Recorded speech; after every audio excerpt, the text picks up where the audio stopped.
கர்த்தருடைய பரிசுத்த நாமத்திற்கு மகிமை உண்டாவதாக. நம்முடைய வெளியேற பெற்ற பிரண்ணாம் குடும்பத்திலே வாழ்ந்து கொண்டிருக்கின்ற அன்பு சகோதர சகோதரிகளாகிய வெளியேற பெற்ற முத்துக்களை வைரங்களையும் தனிப்பட்ட நபர் குடும்பங்களையும் கர்த்தர் இந்த கால நேரத்திலே உங்களை அதிகமாக ஆசிர்வதித்திருக்கின்றார். சென்ற பதிவிலே நாம் பரிசேயர் சதுசேயர் பற்றியும் மற்றும் சகையு எதற்காக அவர் மரத்து மேலே ஏறினார், சகையுடைய மனைவி ரெபெக்காள் சகையு ரட்சிக்கப்பட வேண்டும் என்று அவர்கள் எப்படி ஜெபித்துக் கொண்டிருந்தார்கள்,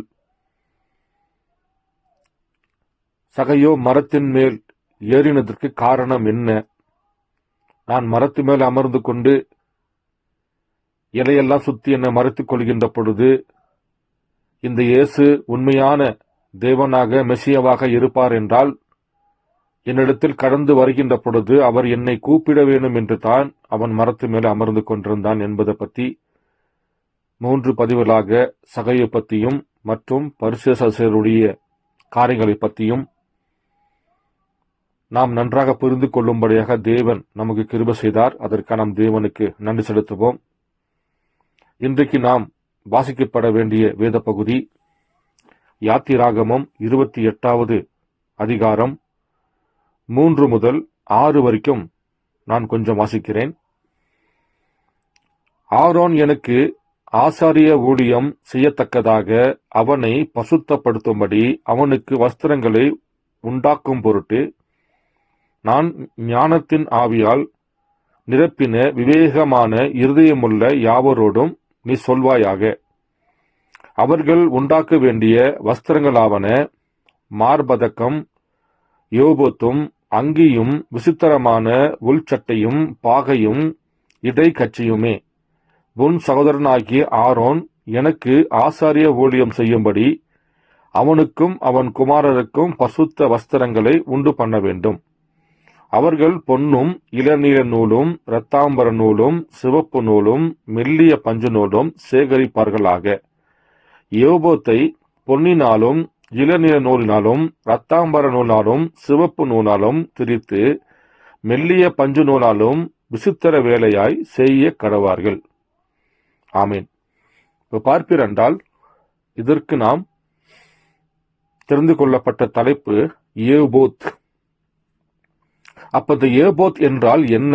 இன்றைக்கு இருக்கிற அனைத்து கிறிஸ்துவ மார்க்கத்திலும் நீங்கள் பார்ப்பீரென்றால் இந்த ஏபோத்தை பற்றி முழுமையாக யாருக்குமே தெரியாது. ஏனென்றால் அவர்களுக்கு படிப்பதற்கு நேரமில்லை, போதிப்பதற்கும் ஒரு ஆசாரியர்கள் இல்லை. ஏனென்றால் எல்லாமே இன்றைக்கு சபை ஸ்தாபன கோட்பாடுகள் முறையாகத்தான் சபை நடந்து கொண்டிருக்கிறது. அப்படியாக இருக்கின்ற பொழுது இந்த யோபோத் ஆசாரியன் ஒரு உடையாக, அங்கியாக போட வேண்டிய ஒரு ஆடையாக இருக்கிறது. இது நிலை அங்கியாக இருக்கிறது.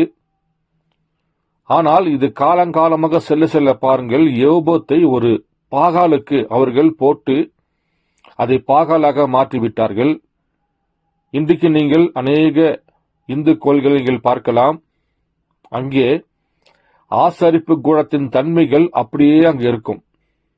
எப்படி ஆசரிப்பு கூடத்துக்குள்ள 3 விதமான கட்டங்கள், முதலில் பலிபீடம், 2வது பரிசுத்த ஸ்தலம், 3வது மகா பரிசுத்த ஸ்தலமாக 3 அறையாக இருக்கும்.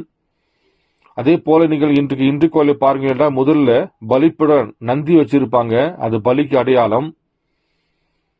ஒரு பூசாரி மாத்திரம்தான் அவன் உள்ளே சென்று பூஜை பண்ணி கொண்டு வந்து வெளியே கொடுப்பான், வேறு யாருமே அந்த பூஜை அறைக்குள்ள போக முடியாது என்று. அதே போல அவர்கள் குறி சொல்கின்ற பொழுது நீங்கள் பார்ப்பீரென்றால் உடம்புல சலங்கு கட்டி சில விதமான காப்புகளை போட்டுக்கிட்டு அவங்க நடனமாடி குறி சொல்லுவார்கள். இது தாங்க தேவன் ஆசாரியன் ஆகிய ஆரோன்கிட்ட கொடுத்து அந்த 12 கற்கள் அந்த ஜொலிக்கின்ற பொழுது ஆசாரியனிடத்துல போய் கேட்பாங்க. இவங்க ஒரு வீட்டு காரியத்தை பத்தியோ இல்ல குடும்பத்தின் காரியத்தை பத்தி ஏதோ ஒன்றை போய் அங்கு கேட்கின்ற பொழுது அங்கே அந்த 12 கற்கள் ஒளிர் தருமா என்றால் அது தேவனுடைய சித்தம் என்று அவர்கள் ஏற்றுக்கொள்வார்கள். இப்படியாக இந்த பழைய ஏற்பாட்டின் ஆசாரிப்பு கூடாரம் தான் இன்றைக்கு இந்து கோயிலாக அவர்கள் மாற்றி பாகாலுக்கு செலுத்திவிட்டார்கள். பாருங்கள், நீங்கள் வெண்கல சர்ப்பம், மோசே நாட்களிலே தேவன் வெண்கல சர்ப்பத்தை உயர்த்தி வைத்தார். அந்த வெண்கல சர்ப்பத்தை ஒருவன் பார்க்காவிட்டால் அவனுக்கு மீட்பில்லை இல்லை என்று அன்றைய நாட்களிலே தேவன் வெண்கல சர்ப்பத்தை வைத்திருந்தார். இன்னைக்கு பாருங்கள், இந்த மந்திரவாதி கையில எல்லாம் பாருங்கள் வெண்கல சர்ப்பம் தான் வைத்துக் கொண்டிருப்பார்கள். பூசாரி கையில பாருங்கள் ஒரு சர்ப்பத்தினுடைய கோலை வைத்துக் கொண்டு தான் அவர்கள் மந்திரவாதி என்று சொல்லி, குறி சொல்பவர் என்று சொல்லி பாருங்கள் அவர்கள் இன்றைக்கு அப்படிப்பட்ட காரியம் செய்து கொண்டிருக்கின்றார்கள். அப்படி என்றால் இந்த யோபோத் என்றால் என்ன? அது எப்படியாக சிலையாக மாற்றப்பட்டது? அது எப்படி பாகாலுக்கு அவர்கள் செலுத்திவிட்டார்கள்? நாம் வாழுகிற அந்த நாட்களிலே யோபோத் எப்படி 7 சபை காலம் வழியாக எப்படியாக யோபோத் கடந்து வந்தது? இன்றைக்கு யோபோத் எங்கே நிற்கிறது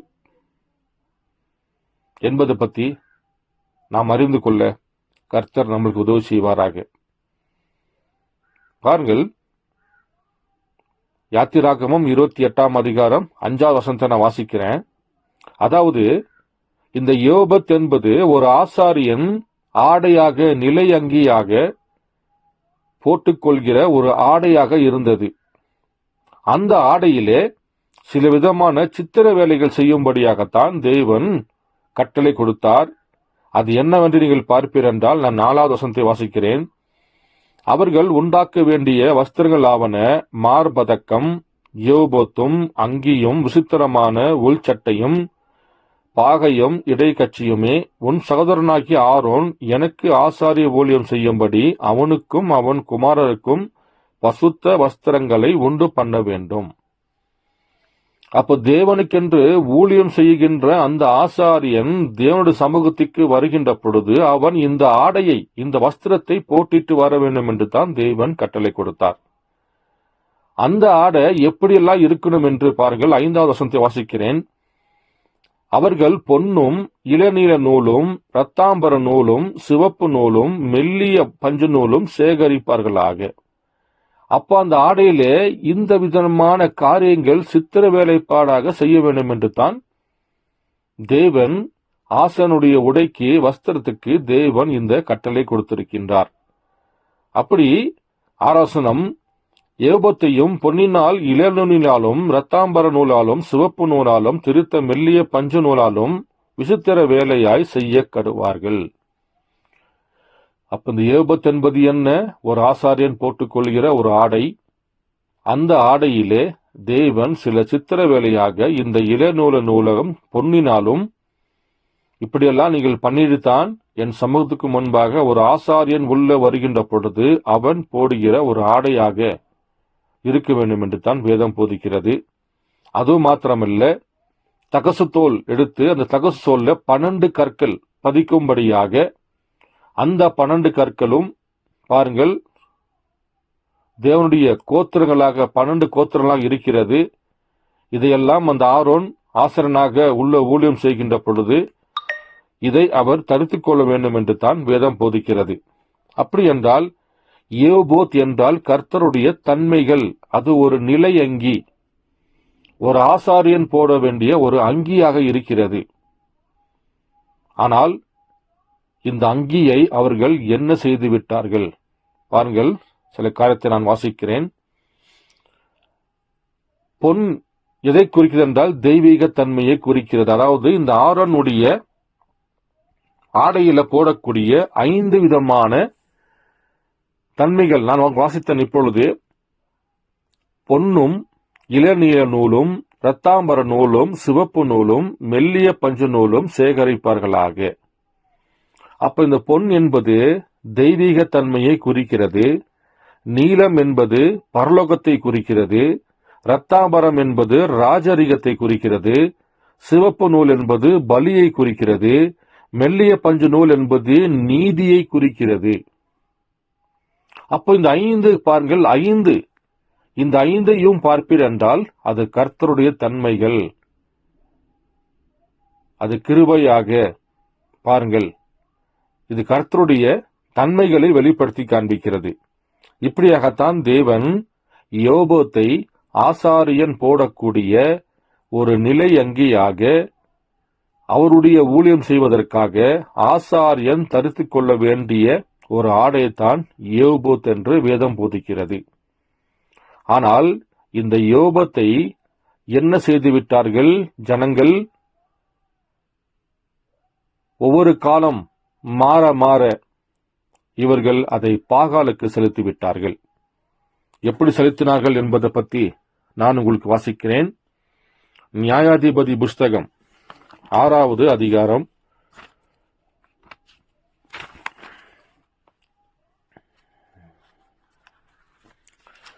12-14 வரைக்கும் நான் வாசிக்கிறேன். நியாயாதிபதி 6வது அதிகாரம் 12-14 வரைக்கும் நான் வாசிக்கிறேன். கர்த்தருடைய தூதனானவர் அவனுக்கு தரிசனமாகி, பராக்கிரமசாலியே, கர்த்தர் உன்னோடு இருக்கிறார் என்றார். அப்பொழுது கிதியோன் அவரை நோக்கி, என் ஆண்டவனே, கர்த்தர் எங்களோடு இருந்தால் இவையெல்லாம் எங்களுக்கு நேரிடுவானேன்? கர்த்தர் எங்களை எகிப்திலிருந்து கொண்டு வரவில்லையா என்று எங்கள் பிதாக்கள் எங்களுக்கு விவரித்து சொன்ன அவருடைய அற்புதங்கள் எல்லாம் எங்கே? இப்பொழுது கர்த்தர் எங்களை கைவிட்டு மீதியானின் கையில் எங்களை ஒப்புக் கொடுத்தாரே என்றான். பாருங்கள், அப்போ இந்த கிதியோன் என்பவர் என்ன செய்தார்? பெரிய பராக்கிரமசாலியாக இருந்தார். இந்த கிதியோன் என்ன செய்தார் என்றால், கர்த்தருடைய தூதன் அவற்று பேசுறாரு.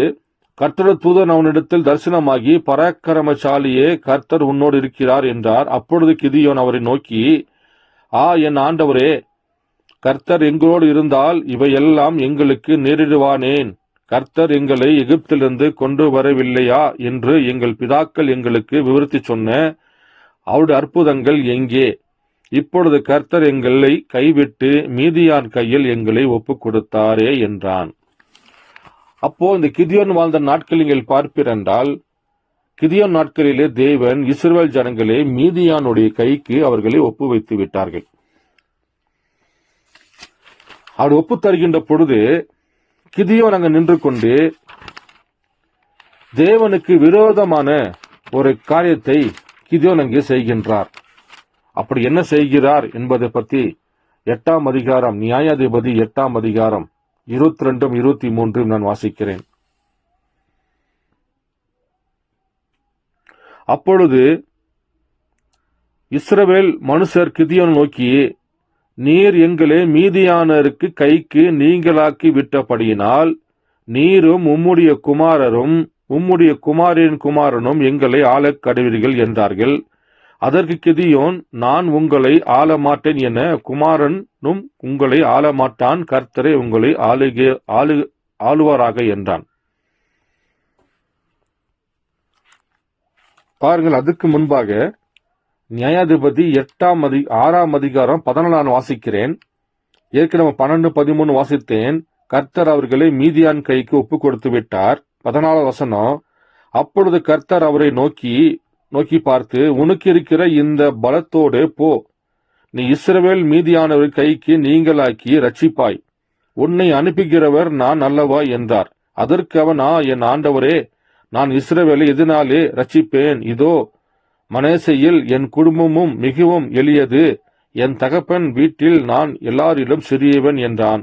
அதற்கர்த்தர், நான் உன்னோட கூட இருப்பேன், ஒரே மனுஷனை முறியடிப்பது போல நீ மீதியானை முறியடிப்பாய் என்றார். பாருங்கள், அப்போ தேவன் பராக்கிரமசாலியாகிய கிதியோன்கிட்ட பேசுகின்ற பொழுது தேவன் இஸ்ரவேல் ஜனங்களே மீதியான கையில ஒப்பு கொடுத்து விட்டார். பிறகு கிதியோனோடு ஜெபம் செய்கின்ற பொழுது கர்த்தருடைய தூதனார் கிதியோனை வெளிப்படுத்தி, நீ ஒன்னும் கவலைப்படாதே, தேவன் உங்களை மீதியான் கையிலிருந்து விடுதலை கொடுப்பார். ஆண்டவரே, நான் என் குடும்பம் ரொம்ப சின்னது, நான் ரொம்ப எளிமையா இருக்கிறேன், நான் எப்படி இதை மீட்டுக் கொள்ள முடியும் சொல்கின்ற பொழுது தேவன் சொல்கின்றார், நீ கவலைப்படாதே, மீதியான் கையிலிருந்து இஸ்ரவேல் ஜனங்களை நான் உன் மூலியமாக விடுவிப்பேன் சொல்கின்ற பொழுது பாருங்கள், அங்கே கிதியோன் மூலியமாக இஸ்ரவேல் ஜனங்கள் மீதியான் கையிலிருந்து விடுவிக்கப்படுகின்றார்கள். அப்படி விடுவிக்கப்படுகின்ற பொழுது இந்த ஜனங்கள் என்ன செய்கின்றார்கள்? கிதியோனிடத்திலே ஒரு விண்ணப்பத்தை வைக்கின்றார்கள். அதுதான் அப்ப வாசிக்க போகிறோம். நியாயாதிபதி 8ஆம் அதிகாரம் 22, 23 நான் வாசிக்கின்றேன். அப்பொழுது இஸ்ரவேல் மனுஷர் கிதியோனை நோக்கி, நீர் எங்களை மீதியானிர் கைக்கு நீங்களாக்கி விட்டபடியினால் நீரும் உம்முடைய குமாரனும் உம்முடைய குமாரனின் குமாரனும் எங்களை ஆள கடுவீர்கள் என்றார்கள். இப்போ என்ன பண்ணிட்டாங்க இந்த இஸ்ரவேல் ஜனங்களே? மீதியான கையிலிருந்து கிதியோன் மூலியமாகத்தான் தேவன் நம்மளை விடுதலை கொடுத்தார். இவர் மூலியமாகத்தான் நாம் இன்றைக்கு விடுதலையாக்கப்பட்டிருக்கின்றோம். அதனால் இந்த இஸ்ரவேல் ஜனங்கள் எல்லாம் போய் கிதியோன்ட்டையும், கிதியோனே, இதற்கு மேல நீயும் உன் குமாரரும் உன் குமாரனுக்கு குமாரனும் எங்க ஆள வேண்டும், நீங்க தான் எங்களை ஆள வேண்டும் என்று கிதியோன் இடத்திலே இஸ்ரவேல் ஜனங்கள் போய் கிதியோன்ட்டு பேசுகிறார்கள். அப்போ கிதியோன் சொல்றாரு, அதற்கு கிதியோன், நான் உங்களை ஆள மாட்டேன், என் குமாரனும் உங்களை ஆள மாட்டான், கர்த்தர் உங்களை ஆளுவாராக என்றான். பாருங்கள், நான் உங்களை ஆள மாட்டேன், ஆனா கர்த்தர் உங்களை ஆளுகை செய்வாரு என்று சொல்லுகின்ற பொழுது இங்க என்ன செஞ்சாங்க பாருங்கள். அவர்கள் உடனே கிதியோன் என்ன பண்றாரு? பின்பு கிதியோன் அவர்களை நோக்கி, உங்களிடத்தில் ஒரு காரியத்தை கேட்கிறேன், நீங்கள் அவரவர் கொள்ளையிட்ட கடுக்கண்களை என்னிடத்தில் கொண்டு வாருங்கள் என்றான். அவர்கள் இஸ்மவேலர் இருந்தபடியினால் அவர்களிடத்தில் பொன் கடுக்கண்கள் இருந்தது. இஸ்ரவேலர் சந்தோஷமாய் கொடுப்போம் என்று சொல்லி ஒரு வஸ்திரத்தை விரித்து அவரவர் கொள்ளையிட்ட கடுக்கண்களை அதிலே போட்டார்கள். பிற சிந்தாக்குகளும் ஆரங்களும் மீதியானரின் ராஜாக்கள் போர்த்து கொண்டிருந்த இரத்தாம்பரங்களும் அவர்களுடைய ஒட்டகங்களின் கழுத்துகள் இருந்த சரபணிகளும் அல்லாமல் அவன் கேட்டு வாங்கின பொன் கடுக்கங்களையும் நிறைய 1700 பொன் செக்கலில் நிறையாக இருந்தது. அப்போ கிதியோன் என்ன பண்றார்னா, நானும் என் மகனும் உங்களை ஆளுகை செய்ய மாட்டோம், கர்த்தர் தான் உங்களை ஆளுகை செய்வாரு. அப்போ கிதியோன் ஜனங்களை பார்த்து, உங்களிடத்தில் ஒரு காரியத்தை நான் கேட்கிறேன், நீங்கள் அவரவர் கொள்ளையிட்டு கொண்டு வந்த நகைகளில், பொன்களில், வெள்ளிகளில் அல்லது வைரங்களில் இதை எடுத்துக்கொண்டு வந்து என்னிடத்தில் நீங்கள் கொடுக்க வேண்டும். நான் உங்களுக்கென்று ஒரு சொரூபத்தை, ஒரு ஏபோத்தை உருவாக்கிறேன் என்று பாருங்கள். பராக்கிரமசாலியாக கிதியோன் மூலியமாக பாருங்கள் ஒரு ஏபோத் அங்கே தயார்படுத்துகிறது. பாருங்கள், மேலும் வாசிக்கிறேன் 27 வசனம். அதனால் கிதியோன் ஒரு ஏபோத்தை உண்டாக்கி அதை தன் ஊரான ஒப்ராவிலே வைத்தான். இஸ்ரவேல் எல்லோரும் அதை பின்பற்றி சோரம் போனார்கள். அது கிதியோனுக்கும் அவன் வீட்டாருக்கும் கண்ணியாயிற்று. பாருங்கள், கர்த்தருடைய தூதன் பராக்கிரமசாலியான கிதியோன்ட்ட பேசி இஸ்ரவேல் ஜனங்கள் மீதியாரின் கையிலே ஒப்பு கொடுக்கின்ற பொழுது தேவன் கிதியோன் மூலியமாக இஸ்ரவேல் ஜனங்களை விடுதலையாக்க வைக்கப்பட்ட பிறகு இந்த இஸ்ரவேல் ஜனங்கள் செய்தார்கள், கிதியோன் மேல நம்பிக்கை வைத்துக் கொண்டு, கிதியோனே, இதற்கு மேல நீங்க தான் உங்களுடைய குமாரனுக்கு குமாரன் தான் எங்களை ஆளுகை செய்யணும் சொல்லுகின்ற பொழுது, இல்ல நானும் உங்களை ஆளுகை செய்ய மாட்டேன், என் மகனும் ஆளுகை செய்ய மாட்டான், என்னுடைய மகனும் ஆளுகை செய்ய மாட்டான், கர்த்தர் உங்களை ஆளுகை செய்வாரு. இருந்தாலும் நான் உங்களுக்கு ஒன்று சொல்றேன், நாம கொள்ளையிட்டு கொண்டு வந்த அந்த கடுக்கண்களில் ஒட்டகத்தின் கழுத்தில் மாட்டிக்கொண்டிருந்த சரபணிகள் அல்லது முத்துக்கள், வெள்ளிகள், இப்படியாக எதுவா இருந்தாலும் என்னிடத்தில் கொண்டு வாங்க. கொண்டு வந்தது பிறகு பாருங்கள், அங்கே கிதியோன் ஒரு யோபோத்தை சிலையாக வடிக்கின்றான். ஆனால் தேவன் என்ன சொல்லியிருந்தார்? ஆரோனிடத்துல ஆசாரியனாகிய ஆரோன் அவருடைய ஊழியம் செய்கின்ற பொழுது, ஆசரிப்பு கூடத்துக்குள்ள வருகின்ற பொழுது நிலை அங்கியாக ஒரு ஆடையாக, ஆசாரியன் போட வேண்டிய ஒரு ஆடையாகத்தான் யோபோத்தை தேவன் தெரிந்து கொள்ள வைத்தார். தகசத்தோல் மூலியமாக 12 கற்கள் பதிக்கப்பட வேண்டும் என்று தேவன் ஒரு ஆசாரியன் போட வேண்டிய ஆடையைத்தான் தேவன் ஏபோத்தாக செய்ய வேண்டும் என்று சொன்னார். ஆனா இங்க கிதியோன் என்ன பண்ணிட்டான் பாருங்கள், ஏபோத்தை சிலையாக வடிவமைக்கப்பட்டு செய்து விட்டான். ஜனங்கள் இவனை பெருமைப்படுத்துவதனாலே, ஜனங்கள் இவனை வாழ்த்ததுனாலே, இவன் மேல மரியாதை வைப்பதனால என்ன செய்து விட்டான் கிதியோன்? பொன்னினால் செய்யப்பட்ட ஒரு ஏபோத்தை உண்டாக்குகின்றான். பாருங்கள் 27 வசனத்தை வாசிக்கிறேன்.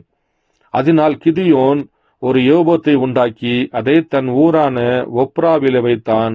இஸ்ரவேல் எல்லோரும் அதை பின்பற்றி சோரம் போனார்கள். அது கிதியோனுக்கும் அவன் வீட்டாருக்கும் கண்ணியாயிற்று. பாருங்கள், அங்க ஜீவன் போற ஒரு காரியத்துக்காக பாருங்கள் ஏபோத்தை உருவாக்கி விட்டார்கள்.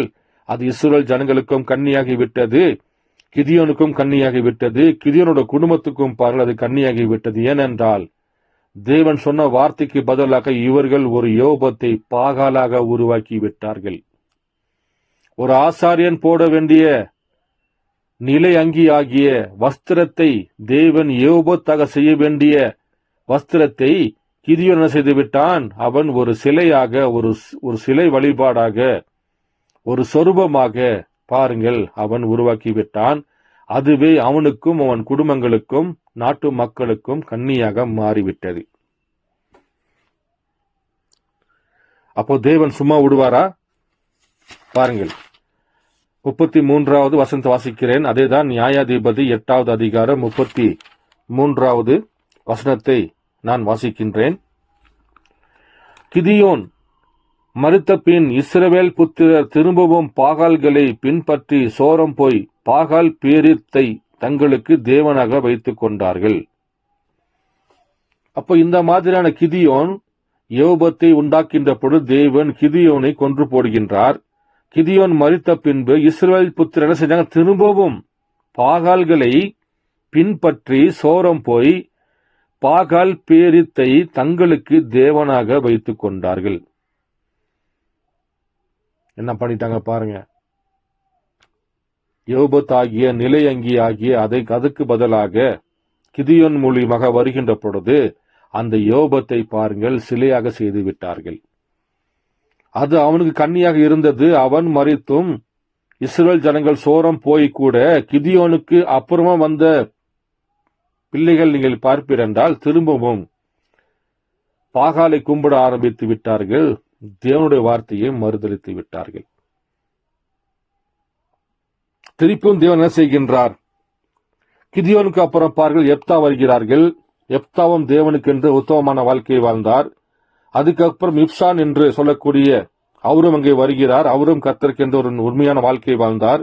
பிறகு யோவாஸ், அப்தோன், சிம்சோன் இவங்களெல்லாம் பாருங்க, இவங்கெல்லாம் வருகின்ற பொழுது கர்த்தருக்கென்று ஒரு வாழ்க்கை வாழ்ந்து அவர்கள் மரித்த பிறகு மறுபடியும் பாருங்கள் இந்த காரியத்தை மீகா கொண்டு வருகின்றார்.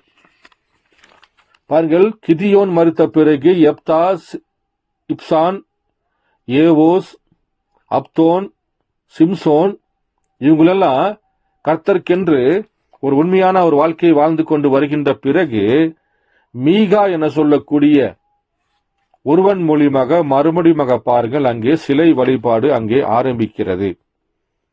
நீங்கள் பார்ப்பீர் என்றால் நியாயாதிபதி 17வது அதிகாரம் 1 முதல் ஒரு 4 வரைக்கும் நான் வாசிக்கிறேன். எப்ராயின் மலைதேசனாகிய மீகா என்னும் பேருள்ள ஒரு மனுஷன் இருந்தான். அவன் தாயை நோக்கி, உன்னிடத்திலிருந்து 1100 வெள்ளி காசு களவு போயிற்றே, அதை குறித்து என் காதுகள் கேட்க நீ சாபமிட்டாயே. அந்த பணம் இதோ என்னிடத்தில் இருக்கிறது, அதை எடுத்தவன் நான் தான் என்றான். அதற்கு அவன் தாய், என் மகனே, நீ கர்த்தரால் ஆசீர்வதிக்கப்படுவாய் என்றான். அப்போ மீகாவுடைய தாயுடைய பணத்தை இவன் களவாடி விட்டான். அப்போ அந்த தாய் பணத்தை எடுத்தவனை சபிக்கின்ற பொழுது மீகா ஓடி போய், என் அருமையான தாயே, நீ சபிச்சு, அந்த சபிச்சவன் நான் தான் அந்த பணத்தை எடுத்துட்டேன், இந்த அந்த பணம் என்று திருப்பி தருகின்றான். அப்படி திருப்பி தருகின்ற பொழுது அவன் அந்த 1100 வெள்ளி காசுகளை தன் தாயினிடத்தில் திரும்ப கொடுத்தான். அவன் வெட்டப்பட்ட ஒரு சொரூபத்தையும் வார்ப்பிக்கப்பட்ட ஒரு விக்கிரத்தையும் உண்டு பண்ண நான் என் கையிலிருந்த இந்த வெள்ளியை என் மகனுக்காக முற்றிலும் கர்த்தர்க்கென்று நியமித்தேன். இப்போதும் இதை உனக்கு திரும்ப கொடுக்கிறேன் என்றாள். அப்ப தாய் சொல்லுது, அந்த பணத்தை வச்சிருப்பது எதற்காகனா கர்த்தர்க்கென்று ஒரு சுரூபத்தை உண்டாக்குவதற்காக. அதுக்கு தாப்பா அந்த பணத்தை வச்சிருந்தேன், நீ அதை திருடிட்டு போயிட்ட. இப்ப அந்த பணம் திரும்ப வந்துருச்சு, அந்த பணத்தை நான் திருப்பி தரேன். நீ என்ன பண்றீன்னா மறுபடியும் கர்த்தருக்கென்று ஒரு சுரூபத்தை, ஒரு யோபத்தை நீ தயார் செய்ய வேண்டும் என்று அந்த பணத்தை திருப்பி மீகாட்டை அவங்க தாய் கொடுக்கின்றாள். பாருங்கள், இந்த வெள்ளியை என் மகனுக்காக முற்றிலும் கர்த்தருக்கென்று நியமித்தேன். இப்போதும் இதை உனக்கு திரும்ப கொடுக்கிறேன் என்றாள். 4வது வசனம். அவன் அந்த வெள்ளியை தன் தாய்க்கு திரும்ப கொடுத்தான். அப்பொழுது அவன் தாய் 200 வெள்ளி காசை எடுத்து தட்டான் கையிலே கொடுத்தாள். அவன் அதனாலே வெட்டப்பட்ட ஒரு சொரூபத்தையும் வார்ப்பிக்கப்பட்ட ஒரு விக்கிரத்தையும் பண்ணினான். அவைகள் மீகாவின் வீட்டில் இருந்தது. பாருங்க, மீகாவோட அம்மா என்ன பண்ணிட்டாங்க, அந்த வெள்ளி காசை 200 வெள்ளி காசை எடுத்து தட்டான் கையில கொடுத்து, அந்த தட்டானோ வெட்டப்பட்ட ஒரு சுரூபத்தையும் வார்ப்பிக்கப்பட்ட ஒரு விக்கிரத்தையும் பண்ணினான். அவைகள் மீகாவின் வீட்டிலே இருந்தது. அப்ப மீகா என்ன பண்ணாரு, மீகா சுவாமிக்கு ஒரு அறை வீட்டை நியமித்து வைத்திருந்தான். பாருங்கள், அவங்க வீட்டுக்குள்ளேயே சுவாமிக்கென்று ஒரு அறை வீட்டை, ஒரு சின்னதா ஒரு கோயில் மாதிரி பாருங்கள், அவன் வீட்டுக்குள்ளே கட்ட ஆரம்பித்தான். மீகா சுவாமிக்கு ஒரு அறை வீட்டைக்கு நியமித்து வைத்திருந்தான். அவன் ஒரு யோபத்தையும் சுரூபங்களையும் உண்டு பண்ணி தன் குமாரரில் ஒருவனை பிரதிஷ்டை பண்ணினான். இவன் அவனுக்கு ஆசிரியனானான். எப்படி ஆகி போச்சு பாருங்க. அப்போ வீட்டுக்குள்ள ஒரு சின்னதா ஒரு கோயில் மாதிரி கட்டி, அந்த கோயிலுக்குள்ள பார்ப்பீர் என்றால் சுரூபங்களையும் யோபத்தையும் உண்டு பண்ணி அதற்கு தன்னுடைய குமாரன் ஒருவனை பிரதிஷ்டை பண்ணினான். இவன் அவனுக்கு ஆசிரியனானான். பாருங்கள், எப்படி ஆகி போச்சு பாருங்கள். தேவன் ஆரோனிடத்தில் தன்னுடைய ஊழியம் செய்வதற்காக, ஆசரிப்பு கூடத்துக்குள்ள ஊழியம் செய்வதற்காக இந்த 5 விதமான கட்டங்களை தேவன் வைத்துக் கொண்டு, இளநூலினாலும் சிகப்பு நூலினாலும் பொன்னினாலும் செய்ய வேண்டிய நிலை அங்கி ஆகிய ஒரு ஆசாரியன் போடுகிற வஸ்திரம்தான் ஏபோத்து. அது ஆசாரியன் போட்டுக்கொண்டு தேவனிடத்தில் அவன் வருகின்ற பொழுது, ஜனங்கள் அவன் மத்தியில வந்து கேட்கின்ற பொழுது, அந்த 12 கோத்திரத்து கற்களும் ஒலிக்கின்ற பொழுது, தேவன் அந்த கற்கள் மூலியமாக தன் பிள்ளைகளுக்கு அந்த வெளிச்சத்தின் மூலியமாக தேவன் ஜனங்களுக்கு தன்னை வெளிப்படுத்தி கொண்டிருந்தது தான் ஏபோத்தாக இருந்தது. ஆனால் காலம் செல்ல செல்ல, ஆட்கள் மாற மாற பாருங்கள், இந்த யோபோத்து கடைசியாக சிலை வழிபாடாக மாறிவிட்டது. அப்ப மீகா என்ன பண்ணிட்டாரு, தன்னுடைய தாய் 200 வெள்ளிக்காசுக்காக நியமிக்கப்பட்ட அந்த விக்கிரகத்தையும் சுரூபத்தையும், அது மாத்திரமில்ல, மீகா ஒரு யோபத்தையும் சுரூபங்களையும் உண்டு பண்ணி தன்னுடைய வீட்டுக்குள்ள கோயிலாக வைத்துக் கொண்டு அந்த சுரூபத்தை வழிபடுவதற்காக தன்னுடைய மகனை ஒரு ஆசிரியனாக அங்கு பிரதிஷ்டை செய்யப்பட்டு, அந்த மகனுக்கு இவர் பிரதான ஆசிரியனாக மாறிவிட்டான். அப்போ அந்நாட்களில் இஸ்ரவேலிலே ராஜா இல்லை. அவனவன் தன் தன் பார்வைக்கு சரி போனபடி செய்து வந்தான். அப்போ அந்த இடத்துல ஒரு ராஜா இல்ல, ஒரு தீர்க்கதரிசி இல்ல. அந்த காலத்துல செஞ்சாப்ப ஆளுக்கு ஆளுக்கு இஷ்டத்து போல தெய்வங்களை உருவாக்கி அவர்களை வணங்குவதற்கும், அவர்களுக்கு எந்த ஒரு ஆசாரியனை நியமிப்பதற்கும் தடை பண்ணுவதற்கு ராஜாவோ தீர்க்கதரிசி இல்லாதபடினாலே எல்லாருமே இஷ்டத்துக்கு போல பாகாலை உருவாக்க ஆரம்பித்து விட்டார்கள். அந்நாட்களில் இஸ்ரவேலிலே ராஜா இல்லை. அவனவன் தன் தன் பார்வைக்கு சரிபோனபடி செய்து வந்தான்.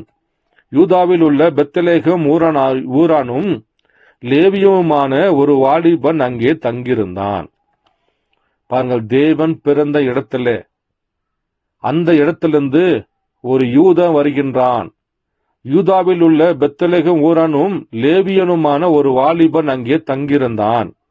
அந்த மனுஷன் எங்கேயாகிலும் பரதேசியாய் போய் தங்கும்படிக்கு யூதாவில் உள்ள பெத்லெகேம் ஊரை விட்டு புறப்பட்டு பிரயாண போகையில் எப்ராஹிம் மலை தேசத்தில் இருக்கிற மீகாவின் வீட்டில் வந்து சேர்ந்தான்.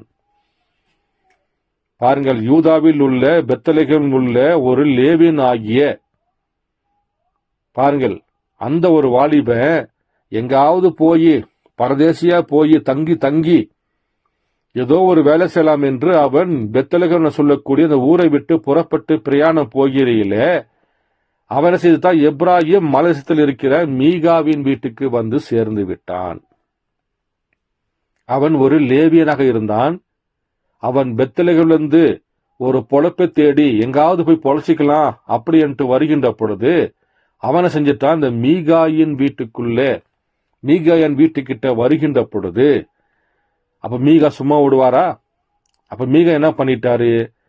இந்த லேவியனை பெத்லெகேமில் வந்த லேவியனை பயன்படுத்த ஆரம்பிச்சிட்டாரு. எங்கே இருந்து வந்தாய் என்று மீகா அவனை கேட்டதற்கு அவன், நான் யூதாவில் உள்ள பெத்லெகேம் ஊரனாகிய லேவியன், எங்க ஆகிலும் போய் தங்க போகிறேன் என்றான். அப்பொழுது மீகா, நீ என்னிடத்தில் இரு, நீ எனக்கு தகப்பனும் ஆசரனுமாயிருப்பாய். பாருங்கள் எப்படி மாத்திட்டாங்க பாருங்க. எங்கேயோ இருந்த ஒருவர் லேவியனு பொழப்பை தேடி எங்காவது போய் பொழைச்சிக்கலான்ட்டு வருகின்ற பொழுது மீகா அந்த லேவியனை பயன்படுத்தி கொண்டான். வாலிபனே, நீ எங்கேயும் போக வேண்டா, என் வீட்டில் தங்கியிரு, நீ எனக்கு தகப்பனாயிரு, நீ எனக்கு ஆசனாயிரு, நீ இந்த ஆலயத்துக்கு பாருங்கள் நீ ஆசிரியனாயிரு, நாங்கள் எல்லாம் உங்களை தகப்பன் என்றும் எங்களை வழிநடத்துகிற ஆசிரியர் என்று சொல்லுவோம் என்று பாருங்கள் அந்த லேவியனை அங்கு தங்க வைத்து விட்டான். பாருங்கள், மேலும் வாசிக்கிறேன். அப்பொழுது மீகா, நீ என்னிடத்தில் இரு, நீ எனக்கு தகப்பனும் ஆசிரியனுமாய் இருப்பாய், நான் உனக்கு வருஷத்திலே 10 வெள்ளிக்காசையும் மாற்று வஸ்திரத்தையும் உனக்கு வேண்டிய ஆகாரத்தையும் கொடுப்பேன் என்று அவனிடத்தில் சொன்னான். அப்படியே லேவியனும் உள்ளே போனான். பாருங்கள் அன்பு சகோதர சகோதரிகளே, தேவன் அனுமதிக்கப்பட்ட யோபோத் என்பது ஆரோனாகிய ஆசாரியன் கர்த்தருடைய சமூகத்தில் வருகின்ற பொழுது, கர்த்தருக்கென்று ஊழியம் செய்கின்ற பொழுது அவன் போட வேண்டிய ஒரு அங்கியாக, ஒரு வஸ்திரமாகத்தான் யோபோத்தை தேவன் உருவாக்க சொன்னார். ஆரோனே, உனக்கும் உன்னுடைய மகனுக்கும் இந்த ஆசரிப்பு கூடத்தில் வருகின்ற ஒவ்வொருக்கும் இந்த யோபத்தை இப்படித்தான் செய்ய வேண்டும் என்று தேவன் சொல்லப்பட்ட அந்த கட்டளையை மீறி பாருங்கள், யோபத்தை அவர்கள் ஒரு சிலையாக, ஒரு சுரூபமாக, ஒரு பாகாலாக வைத்துக்கொண்டு அந்த சுருவத்துக்கு ஒரு லேவியனை ஆசாரியனாக வைத்துக்கொண்டு அந்த ஆசாரியனை இந்த ஜனங்களுக்கு தகப்பனாக, அதாவது ஒரு தீர்க்கதரிசியாக வைத்து விட்டார்கள். அப்ப என்ன செய்வாங்க ஜனங்கள்? பாகாலாக யோபத்தை தொழுது கொள்ள ஆரம்பித்தார்கள்.